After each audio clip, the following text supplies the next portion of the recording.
माधव नारायण नारायण नारायण मन बोल मत जइयो राधा रानी की चरण राधा रानी की चरण ब्रज रानी की चरण राधा रानी की चरण ब्रज रानी की चरण मन भूल मत जइयो मन भूल मत जइयो ब्रज रानी की चरण आद्या शक्ति की चरण। बोलिए श्री लक्ष्मी नारायण भगवान की जय। आद्या शक्ति माँ जगजननी की जय। नमः कमल नाभाय नमः कमल मालिनी नमः कमल पादाय नमस्ते कमलेक्षण नमस्ते कमलेक्षण।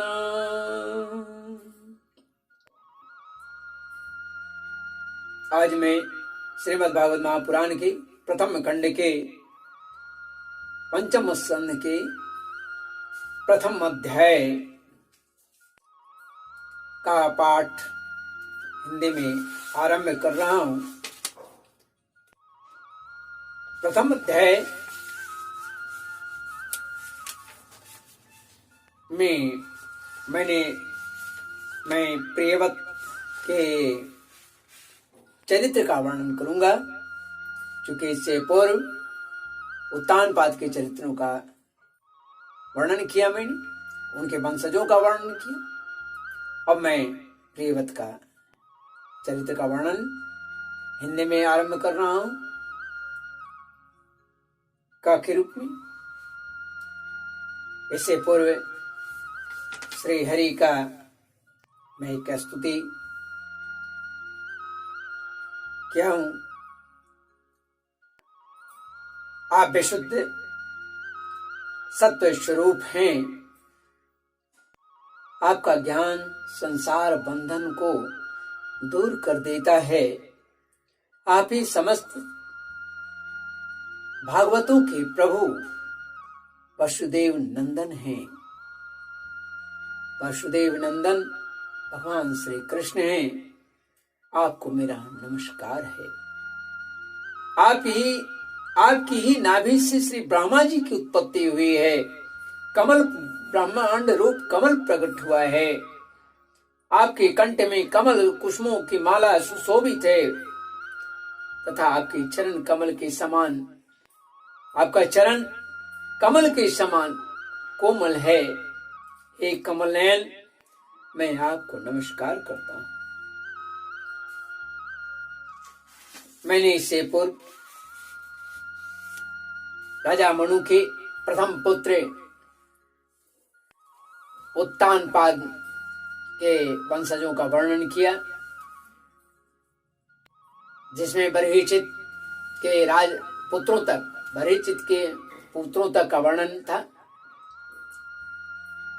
प्रचिताओं ने भगवान नारायण का विशेष प्रार्थना की और उस प्रार्थना के बाद भगवान नारायण के द्वारा उन्हें आशीर्वाद प्राप्त हुआ।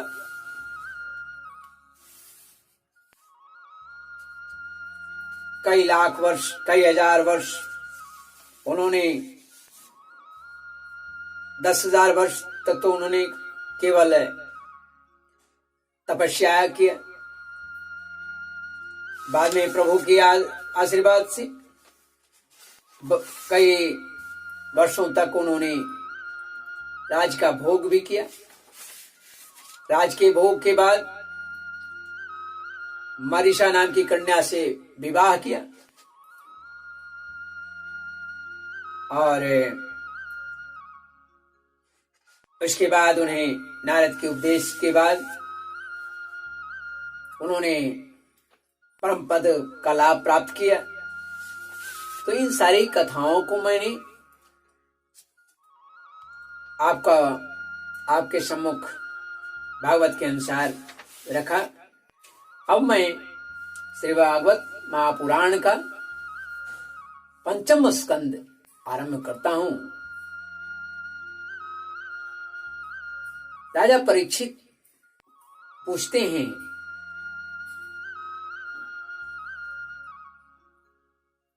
प्रियवतो भागवत आत्माराम कथां मुने,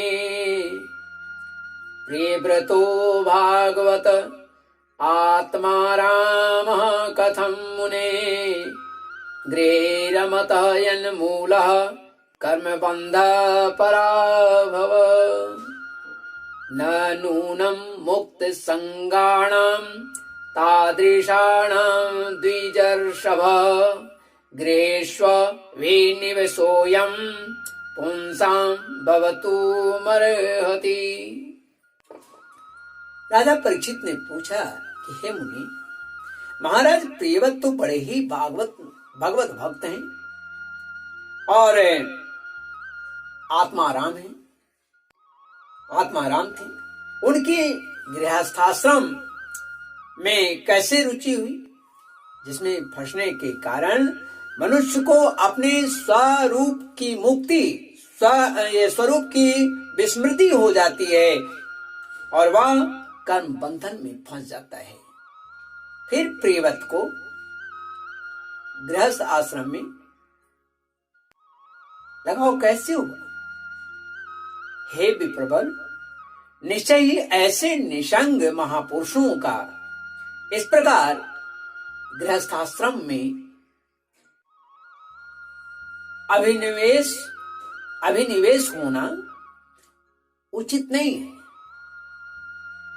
इसमें किसी प्रकार का संदेह नहीं है कि जिनका चित्त पुण्यकृति श्री हरि, जिनका चित्त पुण्यकृति श्री हरि के चरणों में लग गया है, चरणों की शीतल छाया का आश्रय लेकर शांत हो गया है, उन महापुरुषों की कुटुंबादि में कभी आसक्ति नहीं होनी चाहिए और नहीं हो सकती। हे ब्राह्मण, मुझे इस बात का बड़ा संदेह है, कौतूहल है कि महाराज प्रियव्रत ने स्त्री घर पुत्रादि में आसक्त होकर भी किस प्रकार उन्हें सिद्धि प्राप्त हुई होगी और किस प्रकार सिद्धि प्राप्त कर ली। क्योंकि उनकी भगवान श्री कृष्ण में अविचल भक्ति हुई, यानी क्योंकि उनकी भगवान श्री कृष्ण में अविचल भक्ति हुई। कैसे उनका भगवान श्री कृष्ण में अविचल भक्ति हुई? यह सुनकर के सुखदेव जी महाराज कहते हैं कि राजन, तुम्हारा कथन बिल्कुल सत्य है, तुम्हारा कथन बिल्कुल ठीक है। जिनका चित्त पवित्र कृति श्री हरि के चरण कमलों में लग गया है, मधुर चरण कमलों की मकरंद के रस में सराबोर हो गया हो, वे किसी विघ्न बाधा के कारण भक्ति से नहीं टलते। विघ्न बाधा के कारण उनको उनकी भक्ति में रुकावट नहीं होती है। भगवान के परम भक्त हैं, तो जब भगवान के चरण में जिनकी तल्लीनता हो गई हो, तो रुकावट आ जाने पर भी भगवत भक्त परमहंसों के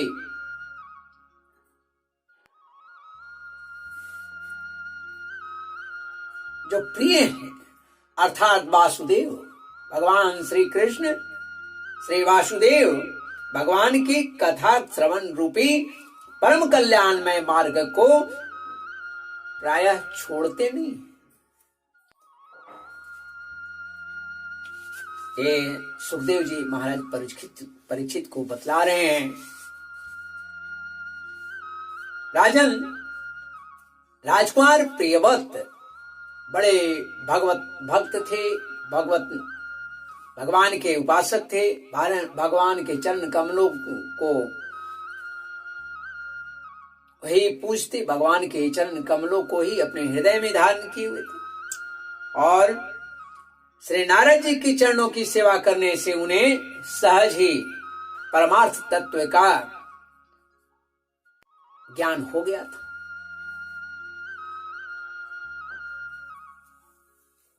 बोध हो गया था।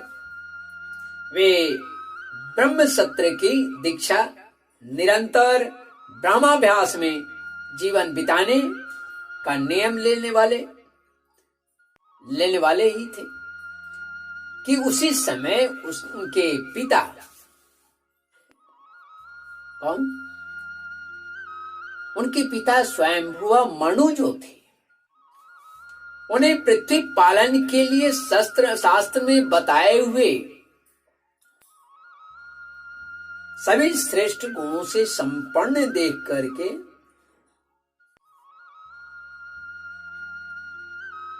सभी गुणों से जब संपन्न देखा तो उन्होंने राज्य शासन के लिए आज्ञा दी का राजा बनो, राज शासन के लिए आज्ञा दी। किंतु प्रियव्रत अखंड समाधि योग के द्वारा अपनी सारी इंद्रियों और क्रियाओं को भगवान वासुदेव के चरणों में ही समर्पण कर चुके थे। अतः पिता की आज्ञा किसी प्रकार उल्लंघन करने योग्य न होने पर भी यह सोचकर कि राज्याधिकार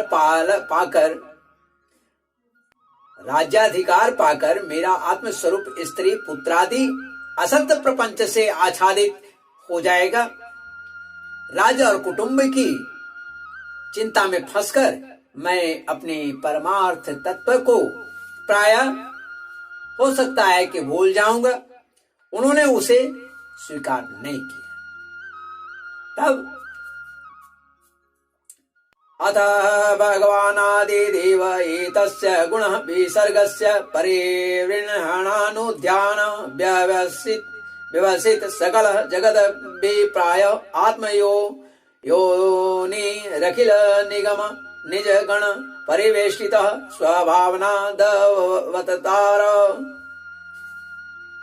आदिदेव स्वयंभुव भगवान ब्रह्मा जी को निरंतर इस गुण में प्रपंच की वृद्धि का ही विचार आता है।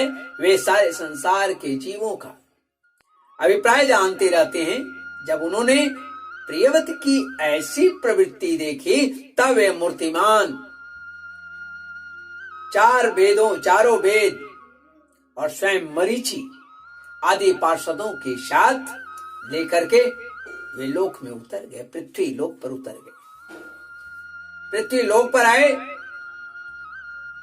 आकाश में जहां तहां विमानों पर चढ़े हुए इंद्रादि प्रधान देवताओं ने उनका पूजन किया तथा मार्ग में टोलियां बांधकर आए हुए सिद्ध, गंधर्व, चारण, मुनिजन, साध्य ये सभी उनका स्तवन करने लगे। इस प्रकार जगह जगह आदर सम्मान पाते हुए साक्षात नक्षत्रनाथ चंद्रमा के साथ गंधमादन की घाटी को प्रकाशित करते हुए प्रियव्रत के पास पहुंचे।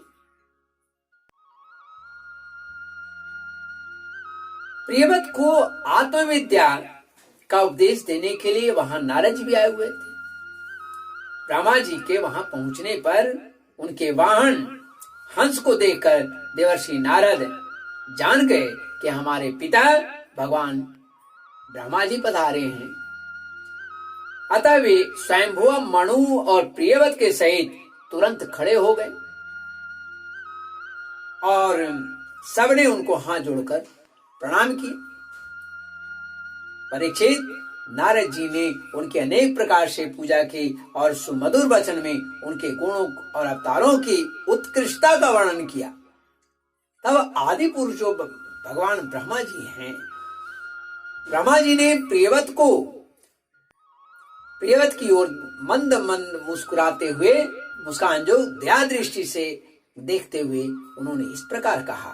ब्रह्मा जी ने कहा, निवोदिता तेदमृतं ब्रह्मीमि माशुद्धमोक्षाय महतेवमर्ष प्रमेयम् वयं भवस्ते तत एषमहर्षि वहाम सर्वे विवशायस्य दिष्टम्। ब्रह्मा जी ने कहा कि बेटा, मैं तुमसे सत्य सिद्धांत की बात कहता हूं, ध्यान देकर सुनो। तुम्हें अप्रमेय श्री हरि के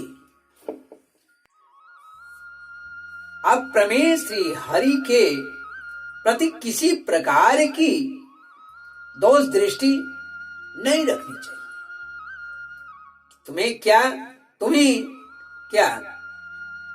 क्या महादेव जी तुम्हारे पिता स्वयं भी मनु और तुम्हारे गुरु ये महर्षि नारद भी विवश होकर उनकी आज्ञा का पालन करते हैं। उनके विधान को कोई भी देहधारी न तो तप, विद्या, योग बल या अपनी बुद्धि बल से, न अर्थ से, न धर्म से, न अर्थ या धर्म की शक्ति से, और न स्वयं या किसी दूसरे की सहायता से ही टाल सकता है। हे प्रियवर, उसी अव्यक्त ईश्वर के दिए हुए शरीर को सब जीव जन्म मरण शोक मोह भय और सुख दुख का भोग करने तथा कर्म करने के लिए सदा धारण करते हैं।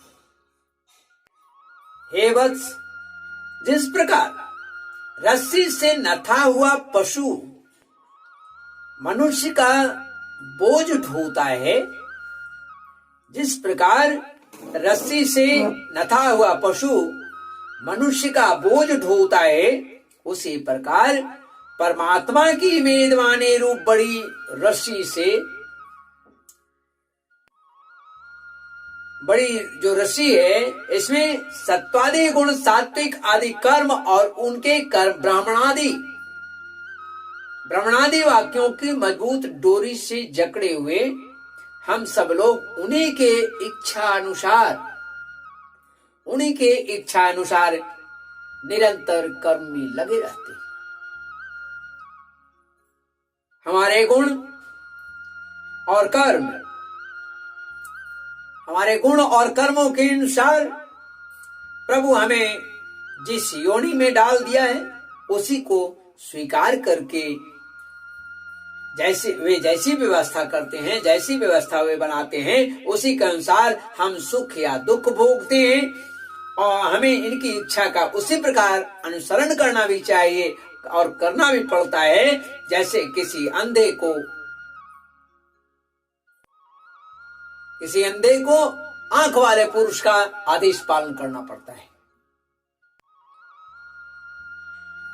मुक्त पुरुष भी, जो मुक्त है, स्वतंत्र है, वह भी प्रारब्ध का भोग करता हुआ भगवान की इच्छा अनुसार अपने शरीर को धारण करता ही है। ठीक वैसे ही जैसे मनुष्य की निद्रा टूट जाने पर भी स्वप्न में अनुभव किए हुए पदार्थ का स्मरण होता रहता है।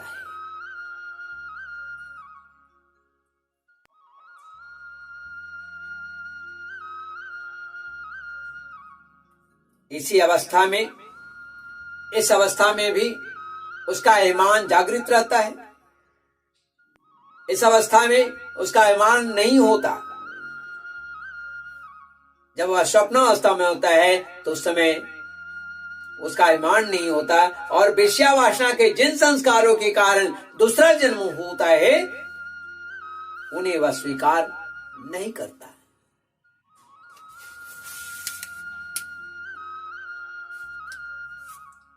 भयं प्रमत्तस्य वनेष्वपि स्यात् यथा स आस्ते सहषष्ट सपत्न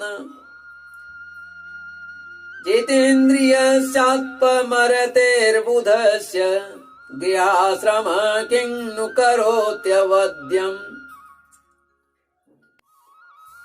जो पुरुष इंद्रियों की वंशीभूत हैं, वह वन वन में विचरण करता रहे तो भी उसकी जन्म मरण का भय बना ही रहता है, क्योंकि बिना जीते श्रीमन्नारायण नारायण नारायण गोविंद नारायण नारायण नारायण हरि हरि नारायण नारायण नारायण श्रीमन्नारायण नारायण नारायण। महापुराण के पंचम स्कंद के अथा प्रथम अध्याय प्रियवत चरित्र का वर्णन हिंदी में यहाँ पर का के रूप में समाप्त होता है।